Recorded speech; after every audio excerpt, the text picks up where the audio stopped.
La Greystone 125 est le nouveau roadster à la sauce vintage de la marque Massey.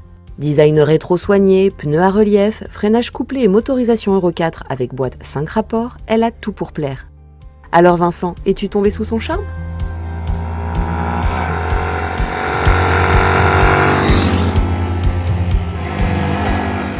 Donc chez Massey, la Dark Road ne va pas passer Euro 4, elle va disparaître du catalogue.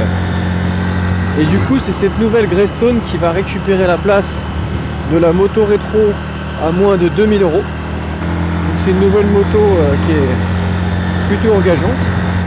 Au niveau de la position de conduite, on est bien assis, le dos est relativement droit, on n'est pas trop en avant. Le guidon est bien large, on est cool. Par contre, on remarque quand même que les échancrures du réservoir ne sont pas assez creusées.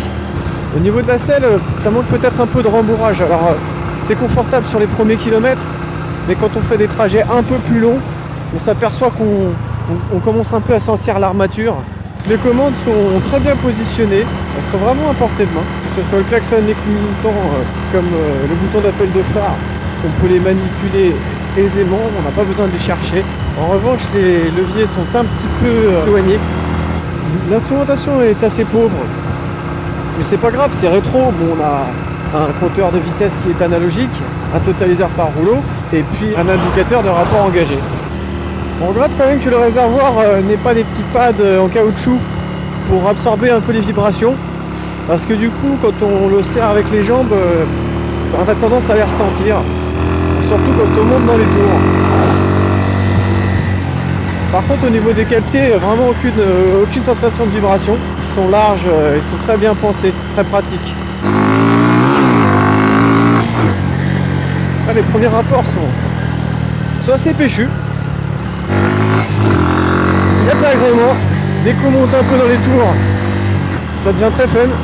Le moteur est un peu hurlant quand on monte dans les tours. La boîte de vitesse est assez précise. Elle est plutôt agréable à manipuler. Elle réagit bien, elle raccroche pas. Le point mort est facile à trouver. Par contre, la quatrième, il faut vraiment bien tirer dedans avant de passer la cinquième. Le frein avant est un petit peu lourd, mais il suit bien, il est assez précis. Idem pour le frein avant, il est un peu trop sensible. Dès qu'on appuie dessus, on a la fourche qui plonge. Et on a un mordant qui est assez puissant. Du coup, il faudra apprendre à le doser, ce frein avant. Ça manque un petit peu de feeling au niveau du frein à pied. C'est un frein couplé qui équipe cette moto. Malgré que les pneus soient cramponnés, on a quand même une bonne stabilité et pas trop d'effet de vibration. Et du coup, on peut s'amuser dans les chemins de terre. Elle est plutôt à l'aise. Alors on remarque quand même que les suspensions encaissent un peu moins bien les secousses. Mais elle est quand même très fun cette moto, il y a quand même vraiment de quoi s'amuser. Par contre elle est plutôt maniable. On rappelle, c'est une moto qui fait 102 kg, donc c'est pas énorme. En complément de son look vintage ténébreux, la Greystone offre un agrément moteur engageant et une partie cycle efficace qui permet de s'amuser en ville comme sur les routes de campagne.